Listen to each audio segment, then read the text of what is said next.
निदानात्मक कक्षाओं हेतु मॉड्यूल विद्यार्थी अभ्यास पुस्तिका सत्र 2024-25 कक्षा 10वीं विषय हिंदी इकाई 3 क्षितिज भाग 2 गद्य खंड। 1 अंक वाले प्रश्नों में हम यहाँ पे एक वाक्य में उत्तर देने वाले प्रश्नों का भी अध्ययन कर रहे हैं, जिसमें पहला प्रश्न आप देख रहे हैं बच्चों कि रिपोर्टाज किस भाषा का शब्द है, तो इसमें लिखेंगे हम फ्रांसीसी।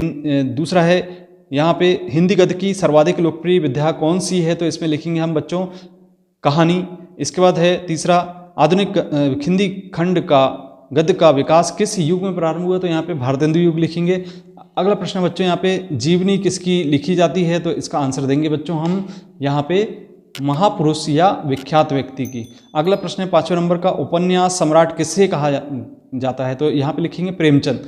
अब यहाँ पे 6वां प्रश्न है एकांकी में कितने अंक होते हैं, तो इसमें लिखेंगे हम एकांकी में 1 अंक होता है। इसके बाद कहानी के कितने तत्व होते हैं, तो यहाँ पे लिखेंगे हम 6 होते हैं। और इसके बाद है 8वां प्रश्न कहानी के तत्वों के नाम लिखिए, तो यहाँ पे लिखेंगे कथानक, कथा वस्तु, पात्र, चरित्र चित्रण, संवाद, भाषा शैली, देश काल, वातावरण और उद्देश्य। अगला प्रश्न है यहाँ पे बच्चों प्रतिमा पर सरकंडे का चश्मा किसने लगाया था, तो यहाँ पे लिखेंगे हम बच्चों ने। कंपनी के नाम के सिलसिले में कस्बे से कौन गुजरता था, तो इसका आंसर देंगे हम हालदार साहब। इसके बाद नेताजी की मूर्ति किसने से बनी थी, तो यह लिखेंगे हम संगमरमर से। इसके बाद अगला प्रश्न है दिल्ली चलो नारा दिया था, तो यहाँ पे लिखेंगे नेताजी सुभाष चंद्र बोस। इसके बाद कस्बे में कितने स्कूल थे, तो इसका आंसर देंगे बच्चों यहाँ पे 2, एक लड़कों का और एक लड़कियों का। 14वां है मूर्ति की ऊंचाई कितनी थी, तो इसका आंसर देंगे 2 फुट। अगला प्रश्न है नगर पालिका ने नेताजी की मूर्ति किससे बनवाई थी, तो इसमें लिखेंगे हम कस्बे के हाई स्कूल के एक ड्राइंग मास्टर से बनवाई थी। बच्चों अगला प्रश्न यहाँ पे हम देख रहे हैं 16वें नंबर का, जिसमें लिखा है नेताजी की मूर्ति में क्या कमी थी, तो इसका आंसर देंगे मूर्ति का चश्मा नहीं था। इसके बाद 17वां है कैप्टन चश्मे वाले की क्या विशेषता थी, तो यहाँ पे लिखेंगे कैप्टन चश्मे वाला एक सच्चा देशभक्त था और वह अपने अमर शहीदों का हृदय से सम्मान करता था। इसके बाद 18वां प्रश्न है चश्मे वाले की देशभक्ति के सामने कौन नतमस्तक था, तो इसका आंसर देंगे हालदार साहब। इसके बाद है 19वां प्रश्न लेखक की नज़र में चश्मा लेखक की नज़र में किसका प्रतीक था, तो यहाँ पे लिखेंगे बच्चों हमारी नई पीढ़ी के मन में देशभक्ति की भावना का प्रतीक था। इसके बाद 20वां प्रश्न यहाँ पे देख रहे हैं स्वयं प्रकाश के कितने कहानी संग्रह प्रकाशित हो चुके हैं, तो यहाँ पे 13 कहानी संग्रह। इसके बाद बाल गोविंद भगत सिर पर क्या पहनते थे, तो आंसर देंगे कबीर पंथियों सी कनपटी टोपी पहनते थे। इसके बाद कलम का जादूगर किसे कहा जाता है, तो यहाँ पे लिखेंगे राम वृक्ष बेनीपुरी। इसके बाद 23वां प्रश्न है बाल गोविंद भगत कबीर को क्या मानते थे, तो यहाँ पे हम लिखेंगे साहब मानते थे। इसके बाद भादों के महीने में कैसा मौसम होता है, तो यहाँ पे लिखेंगे हम वर्षा मौसम होता है। इसके बाद 25वां कबीर के गीतों को कौन गाता था, तो यहाँ लिखेंगे हम बाल गोविंद भगत। इसके बाद है अगला प्रश्न बाल गोविंद भगत प्रभातियाँ किस माह से शुरू होकर किस माह तक चलती थी, तो इसका आंसर देंगे बच्चों हम फागुन, कार्तिक माह से शुरू होकर फागुन तक चलती थी। इसके बाद 27वां प्रश्न है बाल गोविंद भगत की आयु कितनी थी, तो यहाँ पे आंसर देंगे बच्चों हम कि उनकी आयु लगभग 60 वर्ष थी। अब इसके बाद अगला प्रश्न है बच्चों बाल गोविंद भगत कैसे व्यक्ति थे, तो इसका आंसर देंगे गोरे चिट्ठे। 29वां प्रश्न है बाल गोविंद भगत गले में कौन सी माला पहनते थे, तो इसका आंसर देंगे तुलसी की जड़ों से बनी हुई माला। इसके बाद 30वां बाल गोविंद भगत के मस्तक पर हमेशा क्या लगा रहता था, तो इसका आंसर देंगे बच्चों हमेशा रामानंदी चंदन का टीका लगा रहता था। इसके बाद 31वां बाल गोविंद भगत किस कारण साधु कहलाते थे, तो इसका आंसर देंगे बच्चों हम उनके शुद्ध आचरण, सच्चा साधक और निमोही व संयमी होने के। 21वां प्रश्न है बाल गोविंद भगत किन के आदर्शों पर चलते थे, तो इसका आंसर देंगे हम कबीर दास जी के। इसके बाद लिखेंगे हम 33वां प्रश्न बाल गोविंद भगत किस संप्रदाय को मानते थे, तो इसका आंसर देना हमें कबीर पंथी। इसके बाद बाल गोविंद भगत अपनी फसल को कहाँ ले जाते थे, तो यहाँ पे आपको लिखना है सबसे पहले कबीर पंथ मठ में ले जाते थे। इसके बाद बाल गोविंद भगत किसके पदों को गाया करते थे, तो यहाँ पे लिखेंगे हम कबीर के पदों को गाया करते थे। अब इसके बाद अपने साहब कबीर के प्रति बाल गोविंद भगत कैसे श्रद्धा दर्शाते थे, तो इसका आंसर लिखना है बच्चों यहाँ पे उनके गीतों को गाकर व उनके आदर्शों पर चलकर। इसके बाद भगत जी आत्मा और परमात्मा के बीच कैसा संबंध बताते थे, तो इसका आंसर देना है बच्चों यहाँ पे प्रेमी प्रेमिका का संबंध बताते थे। बाल गोविंद भगत के गाँव के लोगों का मुख्य धंधा क्या था, तो यहाँ पे आपको लिखना है खेती बाड़ी। इसके बाद अगला प्रश्न है, लेखक ने रोपणी किसे कहा? तो इसका आंसर देंगे हम धान की रोपाई को। इसके बाद अगला प्रश्न है 40वां नंबर का, जब सारा संसार सोया रहता था तो उस समय कौन जाग रहा होता था?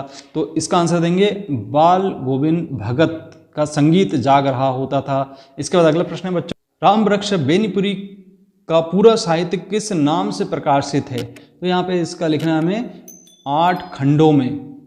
इसके बाद रचनावली के नाम से प्रकाशित है। इसके बाद अगला प्रश्न है, भारत विभाजन का पूरा साहित्य किस नाम से प्रकाशित है? तो त्रासदी की मार्मिक दस्तावेज झूठा सच उपन्यास।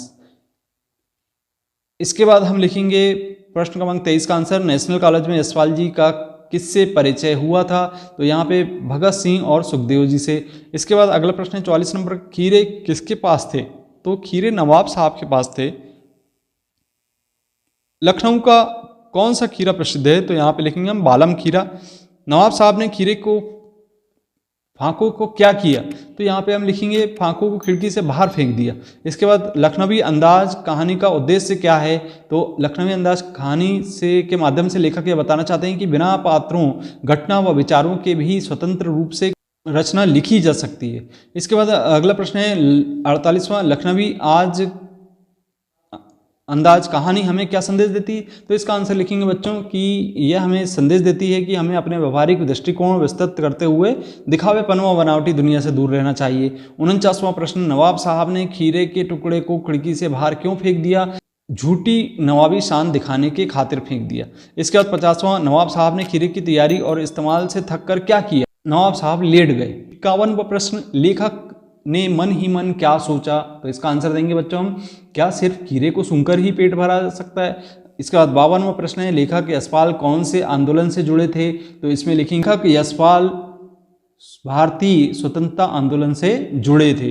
इसके बाद अगला प्रश्न है, मन्नू भंडारी का विवाह किससे हुआ? तो इसका आंसर देंगे राजेंद्र यादव से। इसके बाद अगला प्रश्न है, मन्नू भंडारी के पिता रसोई को क्या कहते थे? तो उनको कहते थे भटियार खाना। इसके बाद अगला प्रश्न है, अजमेर आने से पहले मन्नू भंडारी के पिता कहाँ रहते थे? तो यहाँ पे लिखेंगे हम इंदौर में। इसके बाद अगला प्रश्न है, शताब्दी की सबसे बड़ी उपलब्धि क्या थी?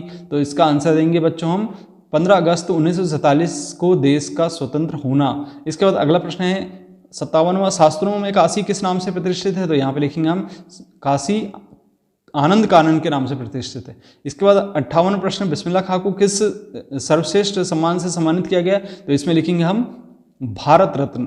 इसके बाद काशी किसकी पाठशाला है? तो यहाँ पे संस्कृति की पाठशाला है।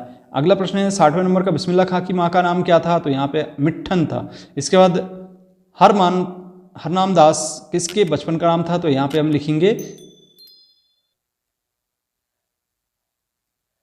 भदंत आनंद कौशल्यानंद बचपन का नाम था। इसके बाद संस्कृति पाठ किस विधा का है? तो यहाँ पे लिखेंगे हम संस्कृति पाठ की विधा निबंध है। इसके बाद सभ्यता किसका परिणाम है? तो यहाँ पे लिखेंगे हम सभ्यता संस्कृति का परिणाम है। अगला प्रश्न है बच्चों 64वें नंबर का, यहाँ पे संस्कृति निबंध हमें किसकी प्रेरणा देती है? तो यहाँ पे हमें सभ्यता और संस्कृति से जुड़े अनेक जटिल प्रश्नों को से टकराने की प्रेरणा देती है। 65वां है, आग के आविष्कार के पीछे क्या प्रेरणा रही होगी? तो इसका आंसर लिखेंगे पेट की ज्वाला की प्रेरणा। इसके बाद अंतिम प्रश्न, मानव संस्कृति किस प्रकार की वस्तु है? तो यहाँ पे लिखेंगे बच्चों हम मानव संस्कृति अविभाज्य प्रकार की वस्तु है। तो बच्चों ये थे एक अंक वाले एक शब्द अथवा वाक्योत्तर। अगले वीडियो में हम इनके लघुत्तरीय प्रश्नों का अध्ययन करेंगे। यदि आपको वीडियो पसंद आता है तो आप वीडियो को लाइक करें, अपने मित्रों को शेयर करें। यदि इसी प्रकार के कंटेंट से जुड़े रहना चाहते हैं तो हमारे इस चैनल को जरूर सब्सक्राइब करिए। मिलते हैं अगले वीडियो में। धन्यवाद।